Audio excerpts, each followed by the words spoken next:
Mangsa kemalangan dalam keadaan mencurigakan.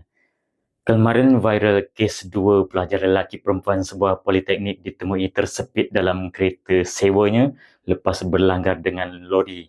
Sedihnya mereka ketika itu sedang dalam keadaan zip seluar dah buka dan seorang lagi tak pakai seluar dah.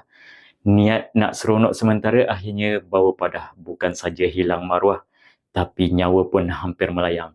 Jangan sangka benda ni kecil. Sekali Allah tarik nikmat, tak sempat nak taubat, habis. Kalau betul sayang, kahwin je lah. Kalau belum mampu, jaga batas. Ingat, syaitan selalu tunggu bila lelaki dan perempuan duduk berdua. Sekali kita tewas, hidup kita boleh hancur.